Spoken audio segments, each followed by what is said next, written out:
tarde, povo de Deus, paz seja convosco. Hoje vamos abordar um assunto cujo título é o chamado de Deus. É um tema baseado no livro de 1 Reis, capítulo 19, versículo 19. Está escrito na palavra de Deus: Partiu, pois, Elias e encontrou a Eliseu, filho de Safate, que andava lavrando com 12 juntas de boi diante dele. Ele estava com a 12ª. Elias passou por ele e lançou o seu manto sobre ele.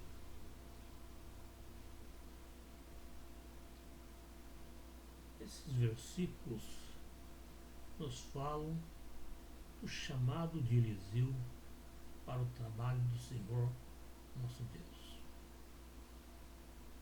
Na época do Velho Testamento, o chamado para o serviço de Deus era feito de duas formas. Deus falava diretamente com a pessoa, caso de Moisés, Elias, Abraão, entre outros, fazendo com que a pessoa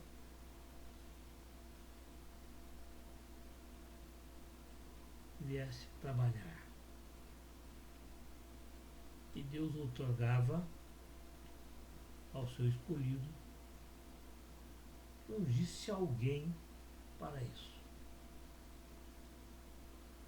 Esse procedimento foi feito quando Deus disse a Elias: vai, volta ao teu caminho para o deserto de Damasco, vem, unge a Hazael, rei sobre a Síria, e Jeú, filho de Níce, ungirás reis de Israel.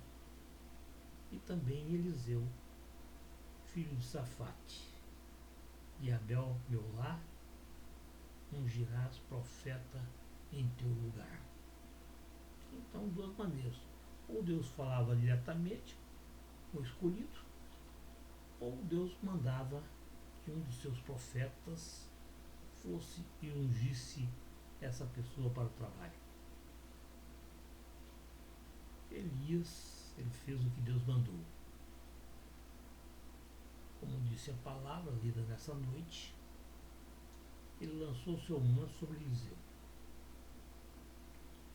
Nessa época, era comum e todos sabiam que quando alguém lançasse sobre outra pessoa o seu manto, ele estava convidando essa pessoa para ser o seu sucessor. Era algo comum naquela época.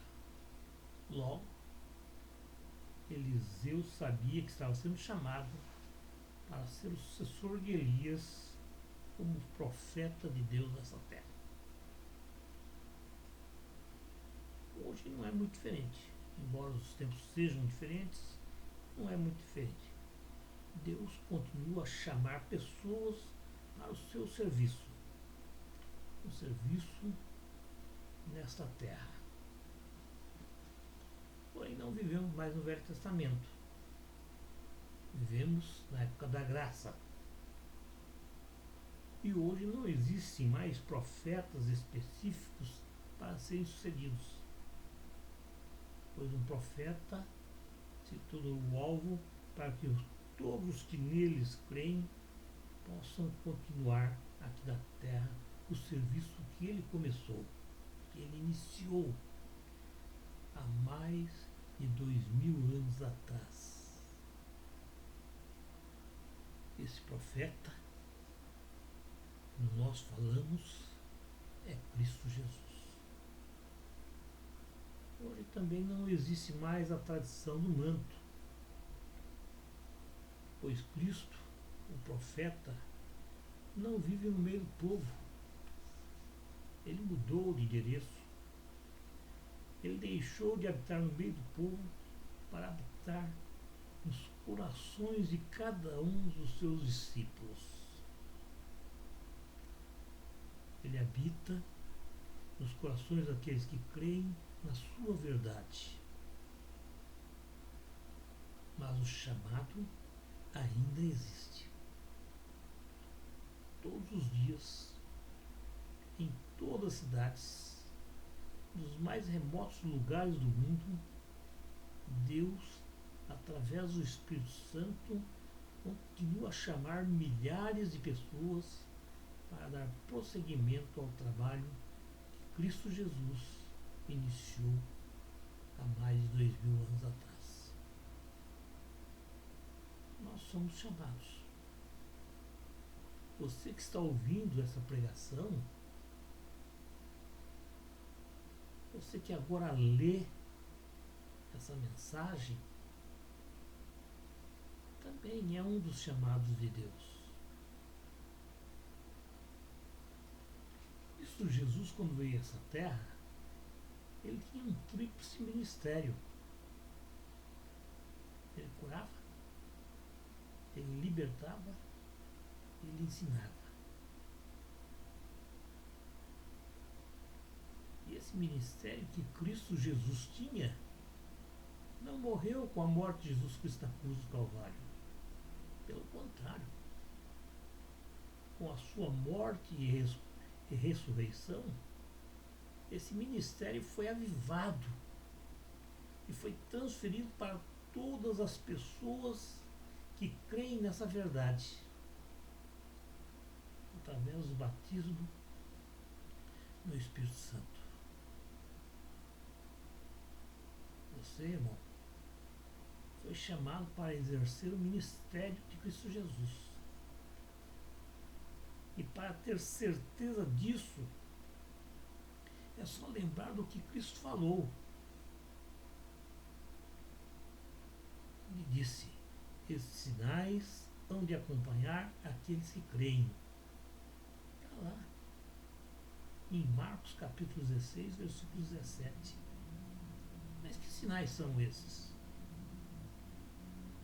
A Bíblia é clara. Ela fala: em meu nome expelirá demônios, falarão novas línguas, pegarão em serpentes, e se alguma coisa mortífera beberem, não lhes fará mal algum. Se impuserem as mãos sobre enfermos, eles ficarão curados. É uma declaração, é uma promessa feita no livro de Marcos, capítulo 16, versículo 17. Então, irmãos, nós somos chamados. Porém, muitos de nós não ouvimos esse chamado. E outros ouvem, mas fingem que não ouviram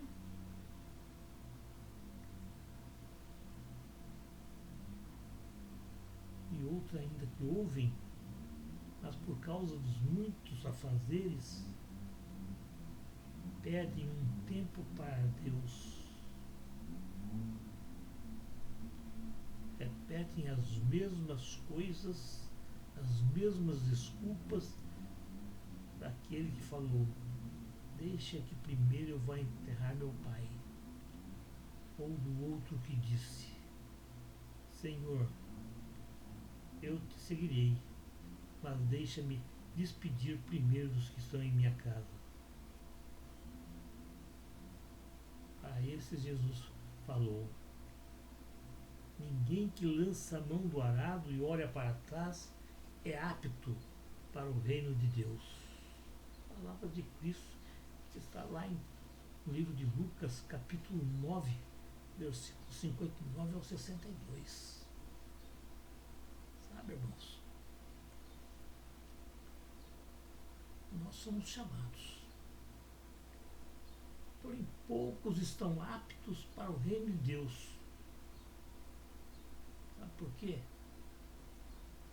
Porque isso acontece em nossas vidas. Que poucos são aptos. A resposta para essas perguntas, irmãos, eu digo para vocês sem nenhuma dúvida, sem nenhum medo de estar errado. quanto a essa resposta. Digo que a maior parte das pessoas que me ouvem nesse momento, e a maior parte das pessoas que estão lendo agora, não estão aptas para o reino de Deus. E olha que eu não estou falando de pessoas do mundo. Eu estou falando daqueles que se dizem cristãos, que se titulam cristãos, que frequentam regularmente uma igreja, e da maioria das pessoas que ocupam cargos dentro das igrejas cristãs. Se olharmos para os versículos do livro de 2 Reis 19:19, iremos constatar que Eliseu, ao ser chamado, ele deixou as juntas de boi e disse: deixe-me ir beijar meus pais e então te seguirei. Está lá no versículo 20. Eliseu foi e voltou, pois ele sabia que o Elias tinha feito com ele era algo maravilhoso. Eliseu usou de sabedoria, ele se despediu dos pais e também quebrou o elo da corrente que poderia fazer retroceder ou voltar atrás da empreitada para que ele for chamado. Então o problema da maioria dos cristãos é que eles não estão aptos para largar as coisas que eles adquiriram nessa terra. Porque tais coisas, riquezas, belezas, para eles é mais importante do que Deus. A grande maioria dos cristãos colocam um futebol, uma diversão, um amigo no lugar de Deus.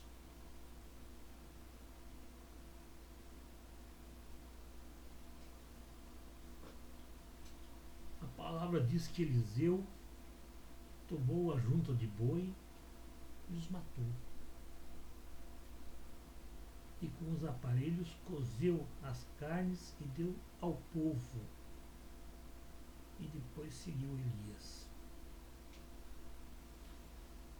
Se observa que Eliseu não permitiu que ficasse nada, nenhum bem material para trás que pudesse influir no seu chamado.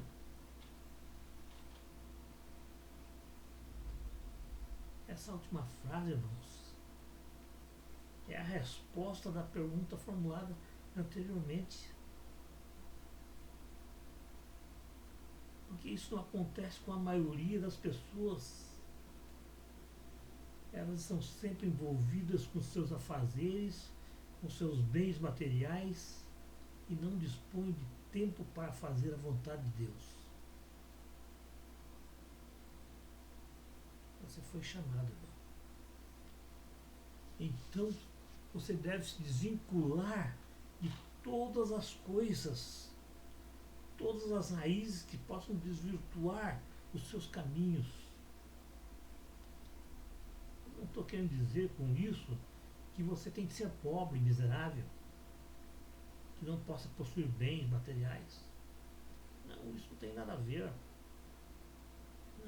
Não é isso não que eu quero dizer. Você pode ser rico, sim, pois Deus é o dono de todas as riquezas que existem no mundo. Tudo que existe foi por Ele criado. E nós somos seus herdeiros por adoção. Na verdade, o que eu quero dizer é que todas as coisas que podem impedir de fazermos a vontade de Deus devem ser descartadas, colocadas de lado, jogadas fora, para que não venhamos a olhar para trás e sentirmos desejo de retroceder. Nós temos um exemplo claro na Bíblia. Lembra da mulher de Ló?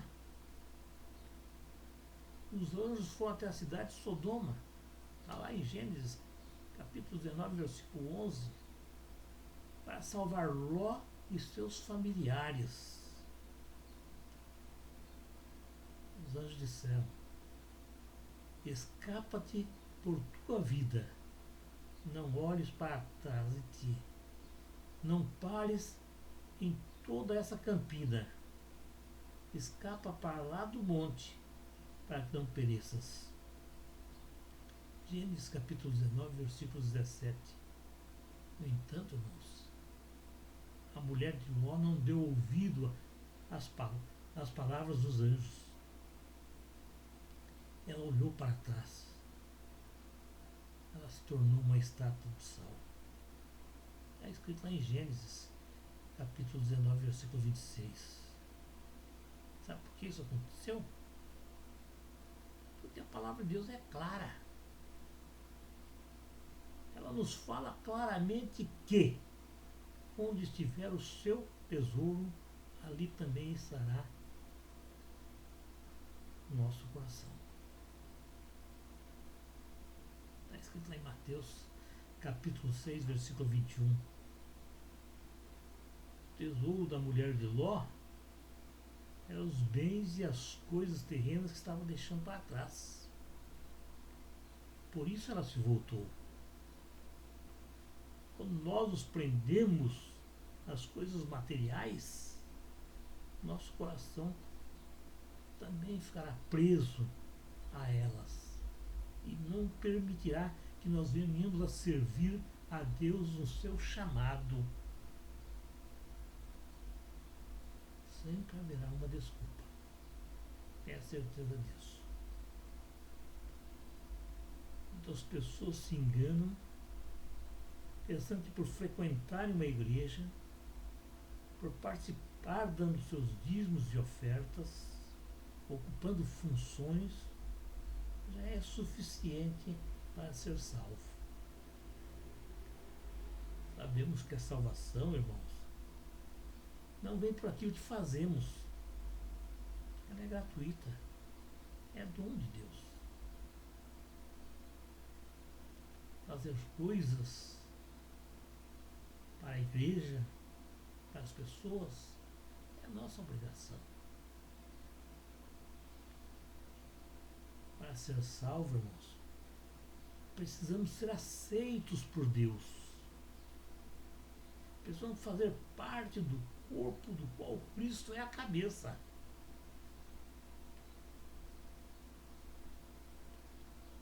Para ser aceito, é necessário crer. E quem crê, obedece. E quem obedece, segue os mesmos passos de Cristo Jesus, fazendo somente aquilo que Ele nos ensinou,